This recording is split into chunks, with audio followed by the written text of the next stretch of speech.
Quand on parle de la femme la plus puissante au niveau de l'Afrique de l'Ouest, elle ne se trouve ni en Côte d'Ivoire, ni au Burkina, ni je peux le dire en Guinée, ni au Tchad, ni au niveau du Bénin, ni du Togo. Cette femme, mesdames, mesdemoiselles et messieurs, se trouve dans l'un des pays qui, dans son histoire, a eu à gouverner l'Afrique à un moment donné, le grand empire du Mandingue. Mesdames, mesdemoiselles et messieurs, je vous parle d'une dame, d'un charisme naturel, d'un charisme extraordinaire que tout le Mali respecte à une dimension extraordinaire, mesdames, mesdemoiselles et messieurs, celle que tout le monde appelle Batouli, Fatoumata Niane. Dans mes enquêtes et dans mes recherches, en ma qualité de l'influenceur le plus capé de l'histoire de l'Afrique, j'ai découvert que cette femme, dotée d'un cœur extraordinaire, d'une générosité légendaire, impacte sa communauté d'une manière extraordinaire et fait la promotion du Mali comme aucune femme au niveau du Mali. Vous avez des artistes maliennes qui sont extraordinairement réputés. Vous avez des artistes maliens tels que Sidiki Diabaté qui font la promotion de la culture parce qu'ils sont artistes.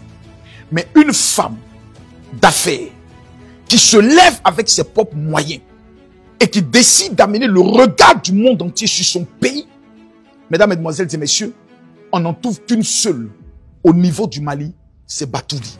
Et ça, il faudrait que les choses soient claires. Il n'y a aucun Malien qui pourra me démontrer le contraire.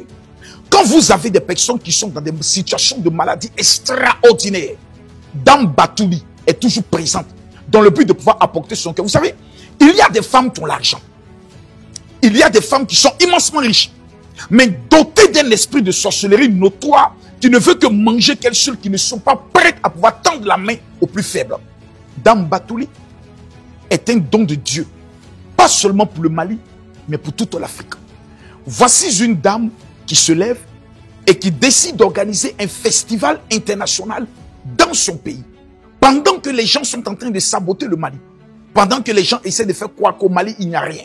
On ne doit pas aller au Mali. C'est un pays qui vit des attentats extraordinaires. Cette femme dit, je vais donner une nouvelle image à mon pays au travers d'un festival qui va prendre le soin de pouvoir impacter la majorité des Maliens qui vivent dans le pays et hors du pays. Le chef de l'État malien doit officiellement décorer cette femme qui décide d'organiser ce concert qu'on appelle Kayi Kounben. Mesdames, mesdemoiselles et messieurs, j'aimerais poser une seule question aux Africains. Sommes-nous des sorciers ou sommes-nous des êtres humains avec la capacité de reconnaître ce qui est bon? Dans mes recherches, je découvre que cette dame décide d'inviter Debordo Likonfa. J'ai vu des polémiques extraordinaires, des panels à n'en point fini. Debordo ne doit pas venir. Debordo a insulté le Mali. Vous savez, il va vous donner la réponse. La meilleure manière de répondre à quelqu'un qui te manque de respect, c'est de l'inviter chez toi.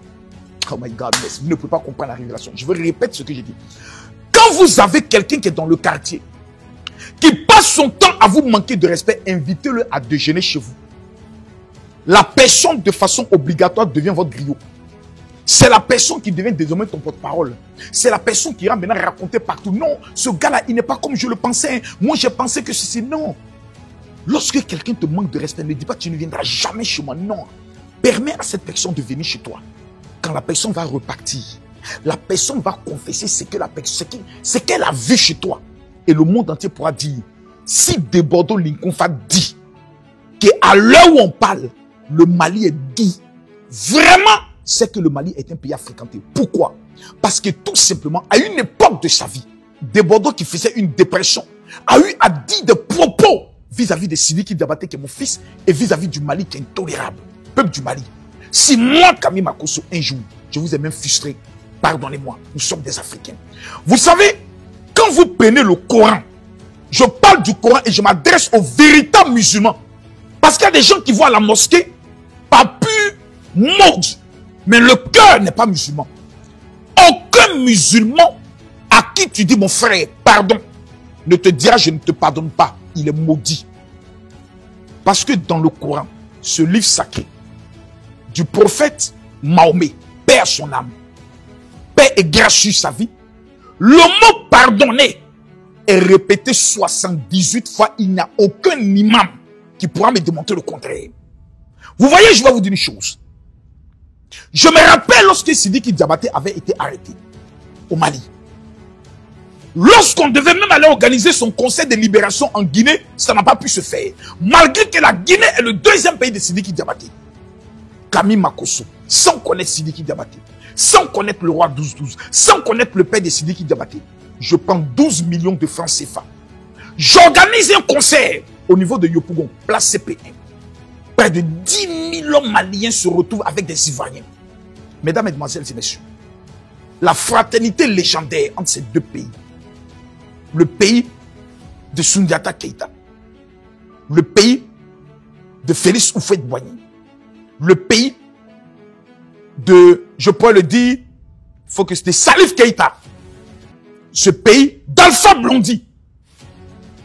Aujourd'hui, pour des intérêts que personne ne comprend, est en train de se faire la guerre, souvent par des analphabètes sur des réseaux sociaux.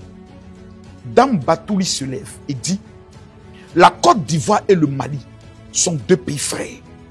Par ce festival, nous allons prendre le soin de recréer les liens. Parce que si nous voulons compter sur nos dirigeants, l'orgueil à gauche, l'orgueil à droite, l'incompréhension à gauche, l'incompréhension à droite, l'intoxication à gauche, l'intoxication, on ne va pas se retrouver.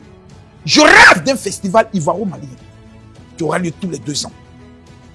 Pour que Sidiki Diabaté soit en face d'Alpha Blondy, soit en face de Magic System, pour voir tous ces artistes maliens se retrouver en Côte d'Ivoire, les artistes ivoiriens se retrouver au Mali, afin que la fraternité que Dieu a mis entre ces deux pays ne souffre d'aucune ambiguïté. Mesdames, Mesdemoiselles et Messieurs, ce soir, j'aimerais que nous tous, les Africains, nous puissions honorer une femme qui a un esprit de paix. Et lorsque je parle de cela, je ne peux qu'avoir des larmes aux yeux.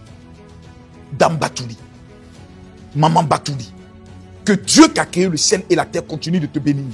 Parce que lorsque vous avez une femme qui met la main dans sa poche et qui est prête à organiser ce genre de festival, c'est tout le pays qui doit se lever comme un seul homme pour l'accompagner. Pour lui dire, nous sommes avec toi. Ce festival, tous les TikTokers maliens doivent aller nous montrer ce qui est en train de se passer au niveau du Mali. Tous les artistes maliens, même ceux qui n'ont pas été invités, par simple respect de la culture malienne, par simple défi de positionner le Mali, doivent se mobiliser comme un seul homme.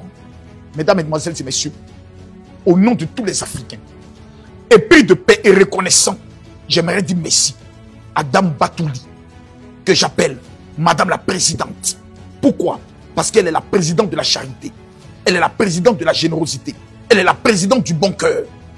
Maman, mère des orphelins et des orphelines, que Dieu, Allah, qui a créé le ciel et la terre, continue de te bénir. La femme la plus debout du continent Afrique de l'Ouest, à l'heure où je parle, est une Malienne. Et c'est Dame Batouli. Je me mets au garde à vous. Que Dieu vous bénisse. Shalom.